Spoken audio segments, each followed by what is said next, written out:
नमस्कार, मैं अभिषेक तिवारी और आप देख रहे हैं इंडिया डेली 24/7। दर्शकों, आज हम वैश्विक सत्ता के उस सबसे खौफनाक और खतरनाक मोड़ का पर्दाफाश करने जा रहे हैं जहां पश्चिमी ताकतें का अहंकार जलकर पूरी तरह भस्म हो चुका है। अपनी सांसें थाम लीजिए, क्योंकि यूरेशिया के बर्फीले मैदानों से लेकर के फारस की खाड़ी और बाब अल मंडेब की खौफनाक लहरों तक तबाही का वो तांडव शुरू हो चुका है, जिसने पेंटागन, व्हाइट हाउस और पूरे नाटो गठबंधन को हिला कर रख दिया है। एक तरफ जहां व्लादिमीर पुतिन की महासेना और उत्तर कोरियाई बैलिस्टिक मिसाइलों के प्रहार ने यूक्रेन के शहरों को शमशान घाट में तब्दील कर दिया है, और क्योंकि कठपुतली राष्ट्रपति वोलोदिमीर जेलेंस्की अमेरिका से पैट्रियट मिसाइलों की भीख मांगते घुटनों पर आ गए हैं, वहीं दूसरी तरफ फारस की खाड़ी में अयातुल्लाह मुस्तफा खामनेई के जांबाजों ने दुनिया के सबसे बड़े तेल मार्गों हॉर्मुज और बाब अल मंडेब पर पूर्ण नाकेबंदी करके वाशिंगटन के सुपर पावर होने के ढोंग की धज्जियां उड़ा दी हैं। आज हम आपको उस एक एक खौफनाक सच से रूबरू कराएंगे, जिसे छिपाने के लिए पश्चिमी मीडिया दिन रात झूठा प्रोपेगेंडा फैला रहा था। बीती रात रूस की मिसाइल फोर्सेस और नॉर्थ कोरियन बैलिस्टिक वेपन्स ने यूक्रेन के कोने कोने पर बारूद का वो महाजल्जला पैदा किया, जिसकी कल्पना भी नाटो के जनरलों ने नहीं की थी। ज़ापोरिज़िया शहर पर उत्तर कोरियाई निर्मित घातक बैलिस्टिक मिसाइलों के सीधे प्रहार से पूरा शहर थर्रा उठा। इस भीषण हमले में 6 लोगों की मौके पर ही मौत हो गई और 19 से अधिक गंभीर रूप से घायल हो गए। इसके साथ ही राजधानी कीव और तमाम जो शहरें थे, खासकर यूक्रेन के, वहां पर रूसी हाइपरसोनिक मिसाइलों ने नाटो के सामरिक ठिकानों, कमांड सेंटरों और गोला बारूद की गोदामों को मलबे के ढेर में तब्दील कर दिया।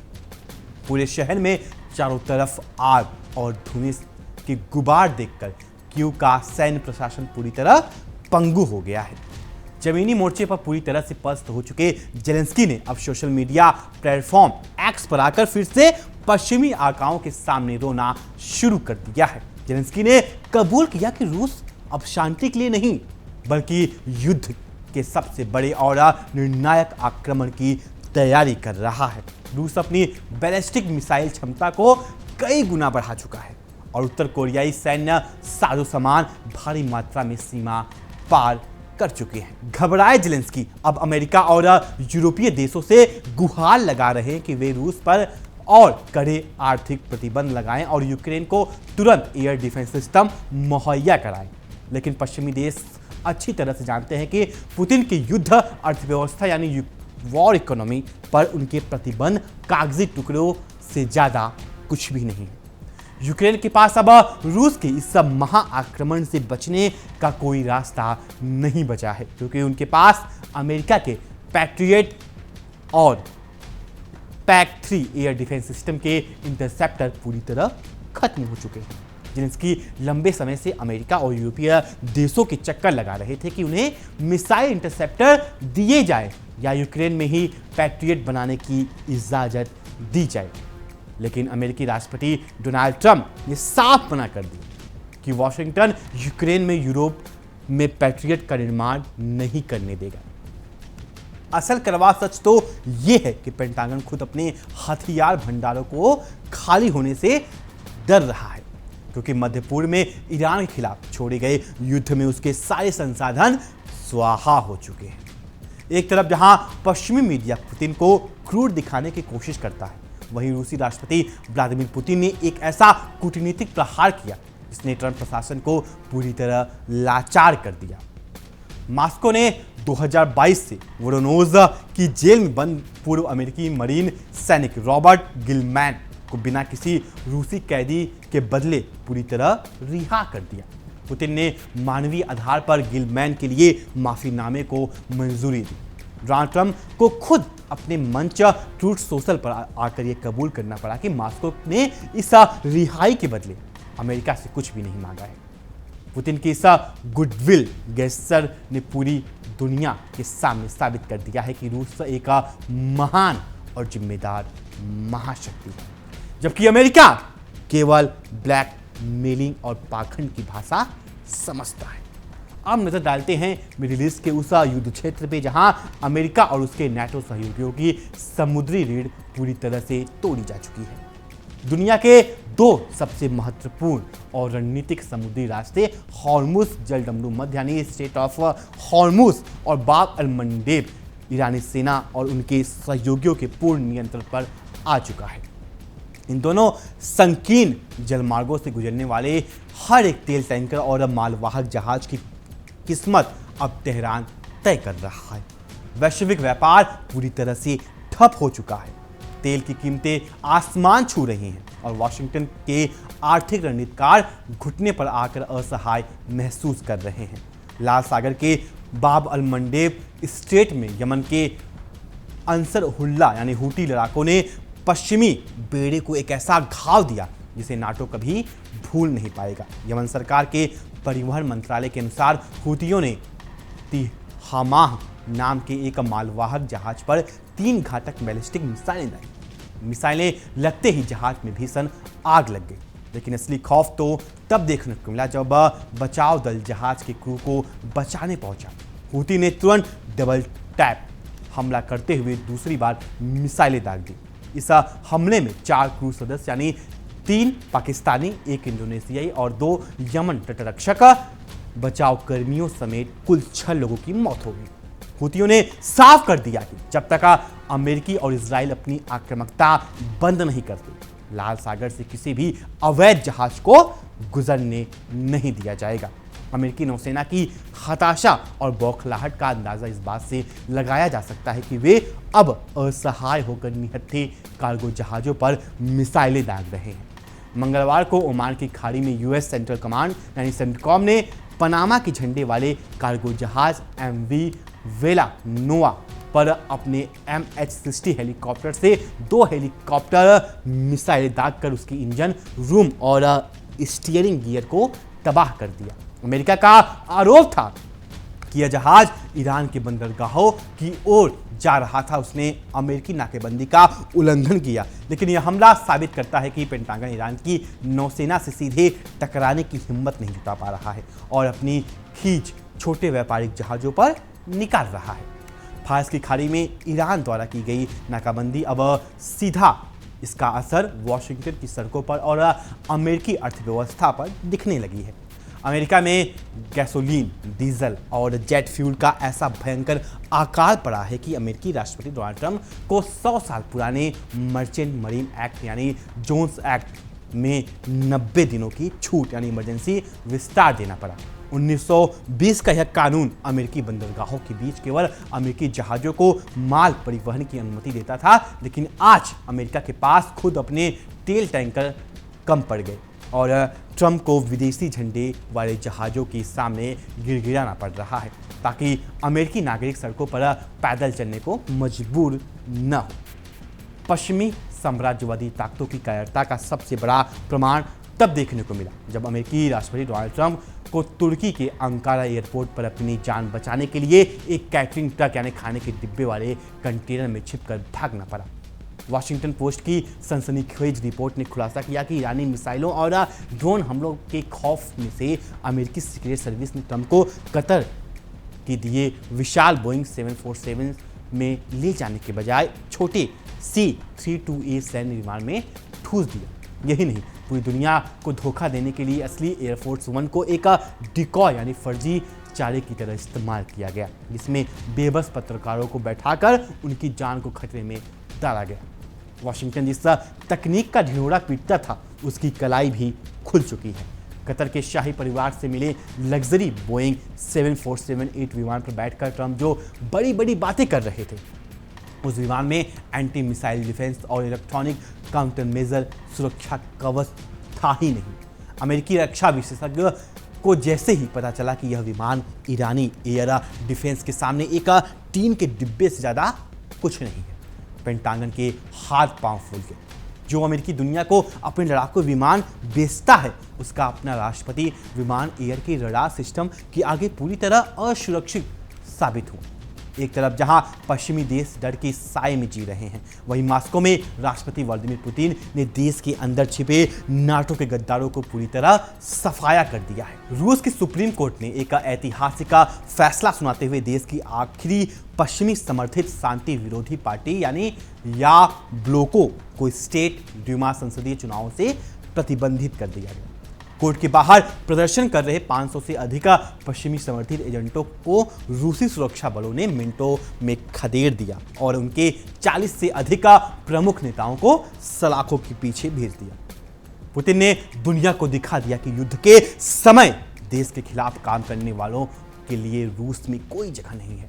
अपनी जमीनी नाकामियों से बौखलाए नाटो अब रूस पर फर्जी आरोप लगाकर अपनी जनता को बेवकूफ बना रहा है। स्वीडन की खुफिया एजेंसी सेपो ने दावा किया है कि उसने रूस की विदेश खुफिया सेवा एसवीआर से जुड़े 3 विशेषज्ञों के जासूसी नेटवर्क को ध्वस्त कर दिया है, लेकिन स्वीडन को खुद स्वीकार करना पड़ा कि ये तीनों रूसी अधिकारी पहले से स्वीडन छोड़कर सुरक्षित अपने देश लौट चुके हैं। यह घटना साबित करती है कि नए नाटो सदस्य स्वीडन की खुफिया एजेंसियां केवल हवा में लाठी भांज रही हैं और रूस का खुफिया तंत्र पूरे यूरोप के अंदर बिना रुकावट के काम कर रहा है। मिडिल ईस्ट के मोर्चे पर पुतिन ने एक ऐसी कूटनीति का चाल चली है जिसने पेंटागन के होश उड़ा दिए हैं। सीरिया में नए प्रशासन अहमद अल शरा सरकार के आने के बाद पश्चिमी मीडिया ढोल पीट रहा था कि रूस अब भूमध्य सागर से बाहर हो जाएगा, लेकिन रूस ने सीरियाई विदेश मंत्रालय के साथ एक नया द्विपक्षीय समझौता करके होमिम एयर बेस और टार्टस नेवल बेस को संयुक्त सैन्य प्रशिक्षण केंद्रों में बदल दिया। पुतिन ने बिना एक भी गोली चलाई नई सीरियाई सरकार के साथ अपने रणनीतिक संबंधों को और मजबूत कर लिया और भूमध्य सागर पर रूसी नौसेना की पकड़ आज भी उतनी ही मजबूत है। यूक्रेनी राष्ट्रपति जेलेंस्की अब दुनिया के अलग अलग कोने में जाकर हथियारों की भीख मांग रहे हैं। जेलेंस्की ने हाल ही में सऊदी अरब के क्राउन प्रिंस मोहम्मद बिन सलमान के साथ फोन पर बातचीत की और ड्रोन निर्माण व सैन्य सहयोग पर सौदेबाजी करने की कोशिश की। जेलेंस्की का दावा है कि यूक्रेन ने 4.5 साल में ईरानी ड्रोनों से लड़ने का अनुभव हासिल किया है, जिसे वे सऊदी अरब, तुर्की और पाकिस्तान से शेयर करना चाहते हैं। लेकिन सऊदी अरब और खाड़ी के देश अच्छी तरह जानते हैं कि रूस और ईरान से दुश्मनी मोल लेकर यूक्रेन जैसे डूबते जहाज पर सवार होना अपनी ही बर्बादी को बुलावा देना है। अपनी हार तय देखकर यूक्रेनी सेना अब केवल हताशा में रूसी सीमा के अंदर नागरिक इंफ्रास्ट्रक्चर को निशाना बना रही है। यूक्रेन ने रूस के तमाम क्षेत्र में, तमाम शहरों में रिफाइनरियों पर ड्रोन दागे, जिसने 13 लोगों की जान चली गई। लेकिन इस छोटे से हमले के जवाब में रूसी वायुसेना ने यूक्रेन के पूरे एनर्जी ग्रिड और ओडेसा बंदरगाह पर स्थित उन सभी ड्रोन डिपो को राख में मिला दिया जहां से ये हमले संचालित हो रहे थे। यूक्रेन के इन छिटपुट हमले से रूस की विशाल सैन्य मशीनरी पर रत्ती भर भी फर्क नहीं पड़ा। हॉर्मुज स्टेट में अयातुल्ला मुस्तफा खामनेई और आईआरजीसी के नए सुरक्षा प्रमुखों ने अमेरिका के व्यापारिक साम्राज्य की कमर तोड़ दी है। अमेरिका ने ईरान पर जो कड़े प्रतिबंध लगाए थे वे अब खुद अमेरिका के गले की फांस बन चुके हैं। दुनिया भर के देश अब अमेरिकी डॉलर को छोड़कर स्थानीय मुद्राओं में व्यापार कर रहे हैं। फारस की खाड़ी में खड़ा अमेरिकी नौसेना का 5वां बेड़ा केवल मुखदर्शक बनकर देख रहा है, क्योंकि अगर उन्होंने ईरान की तरफ एक भी मिसाइल दागी तो तेहरान की हाइपरसोनिक मिसाइलें पूरे अमेरिकी बेड़े को समुद्र की तलहटी में सुला देगी। आज की वैश्विक राजनीति का सबसे बड़ा सच ये है कि व्लादिमीर पुतिन का रूस, अयातुल्ला मुस्तफा खामनेई का ईरान और किम जोंग उन का उत्तर कोरिया एक ऐसा अजय त्रिकोण यानी ट्रिपल अलायंस बना चुके हैं जिसे तोड़ना नाटो की बस की बात नहीं है। उत्तर कोरिया से मिलने वाले अटूट मिसाइलें और सैनिक, ईरान से मिलने वाले ड्रोन तकनीक और नौसैनिक नाकेबंदी और रूस की असीम परमाणु व सैन्य क्षमता, इन तीनों शक्तियों ने मिलकर वाशिंगटन को एक ध्रुवीय साम्राज्य यूनिपोलर वर्ल्ड का हमेशा के लिए अंत कर दिया है। क्यूब में उठती आग की लपटें, बाबल मंडेब में चलते पश्चिमी जहाज और वाशिंगटन में जोन्स एक्ट के सहारे सांसें गिनते ट्रंप प्रशासन, यह सब इस बात का गवाह है कि एक नई दुनिया यानी मल्टीपोलर वर्ल्ड ऑर्डर का जन्म हो चुका है। अब दुनिया के फैसले वाशिंगटन या ब्रसेल्स के बंकरों में नहीं लिखे जाएंगे, बल्कि मॉस्को, तेहरान और बीजिंग की नई रणनीतिक मेज पर तय होंगी। पश्चिमी साम्राज्यवादी ताकतों की पराजय अब कोई अनुमान नहीं, बल्कि आंखों के सामने घटित हो रही ऐतिहासिक सच्चाई है। क्योंकि गलियों से लेकर के नाटो के मुख्यालय तक आज अगर सबसे बड़ा खौफ किसी बात का है तो वो है पश्चिमी रक्षा उद्योग का पूर्ण रणनीतिक और तकनीकी दिवालियापन। यूक्रेन की निजी रक्षा कंपनियां जैसे कि फायर पॉइंट अपनी खुद की एंटी मिसाइल तकनीक विकसित करने के लिए दिन रात छटपटा रही हैं। लेकिन कड़वी सच्चाई यह है कि आधुनिक हाइपरसोनिक और उन्नत बैलिस्टिक मिसाइलों को रोकने की तकनीक रातों रात पेटेंट नहीं की जाती। वाशिंगटन के रक्षा ठेकेदार केवल अरबों डॉलर के बिल फाड़ने में माहिर निकले, लेकिन जबकि असल युद्ध में मैदान में उनके पैट्रियट सिस्टम केवल शो पीस बनकर रह गए। जब रूस और उत्तर कोरिया का संयुक्त मिसाइल उत्पादन नाटो के पूरे रक्षा उत्पादन से 3 गुना तेजी से बढ़ रहा है, तो क्योंकि यह तकनीक तरफ केवल उनकी पराजय की समय सीमा को कुछ दिनों के लिए टालने का एक खोखला प्रयास मात्र है। बाब अल मंडेब में तिहामा जैसे मालवाहक जहाज पर हुआ खतरनाक डबल टैप मिसाइल हमला केवल एक व्यापारिक पोत पर विनाश नहीं है, बल्कि यह पेंटागन के उस दंभ की अंतिम अंत है जिसमें अमेरिका खुद को समुद्र का निर्विरोध राजा कहता था। पहली मिसाइल के बाद जब पश्चिमी समर्थित एजेंसियां राहत और बचाव का ढोंग करने पहुंची, तब हूतियों द्वारा दागी गई दूसरी मिसाइल ने नाटो की पारंपरिक समुद्री रणनीति के परखच्चे उड़ा दिए। यह हमला साबित करता है कि फारस की खाड़ी से लेकर के लाल सागर तक अब पश्चिमी जहाजों के लिए कोई सुरक्षित मार्ग या सेफ जोन नहीं बचा है। अमेरिकी नौसेना का विशाल काय बेड़ा अब ओमान की खाड़ी में असहाय खड़ा होकर केवल बेबस जहाजों पर हेल फायर मिसाइलें दाग कर अपनी खींच मिटा रहा है, जबकि वास्तविक समुद्री सत्ता की चाबी अब पूरी तरह तेहरान और उसके रणनीतिक सहयोगियों की मुट्ठी में बंद हो चुकी है। रूस द्वारा पूर्व अमेरिकी मरीन रॉबर्ट गिलमैन की बिना किसी शर्त रिहाई ने वाशिंगटन के उस झूठे नैरेटिव की धज्जियां उड़ा दी है जिसके तहत अमेरिका खुद को मानवाधिकारों का मसीहा और बाकी दुनिया को अराजक साबित करता आया है। मॉस्को ने बिना एक भी रूसी कैदी का सौदा किए गिलमैन को रिहा करके यह साबित कर दिया है कि असली महाशक्ति नैतिक और सैन्य दोनों मोर्चे पर शांति और कूटनीति के मापदंड तय करती है, न कि गीदड़ धमकियां जैसी। इसके ठीक उलट वाशिंगटन का हाल यह है कि वह अपने ही रक्षा सौदे, नाटो सहयोगी और वैश्विक व्यापार मार्गों पर से नियंत्रण पूरी तरह से खो चुका है। जब अमेरिकी प्रशासन को अपने ही नागरिकों के सामने कतर से मिले विमानों की कमियों को छिपाने पड़े और अपनी ही नौसेना की नाकामी पर पर्दा डालने के लिए 100 साल पुराने कानूनों को तोड़ना पड़े, तो दुनिया समझ जाती है कि साम्राज्य का पतन अब किसी कागजी किताब का हिस्सा नहीं बल्कि इतिहास की मेज पर लिखा जा चुका अंतिम सत्य है। दर्शकों, आज का यह महा कवरेज इस बात का अंतिम और आकट सबूत है कि अमेरिका और नाटो का वो फर्जी अभामंडल पूरी तरह बिखर चुका है जिसे उन्होंने दशकों तक दुनिया को डराकर बनाए रखा था। अंकारा की रनवे पर कैटरिंग वैन में छिपा राष्ट्रपति, जापोरिजिया में तबाह होती नाटो की रणनीति और लाल सागर से लेकर के ओमान की खाड़ी तक तेहरान का अजय परचम, यह सब चीख चीख कर ऐलान कर रहे हैं कि इतिहास का पहिया घूम चुका है।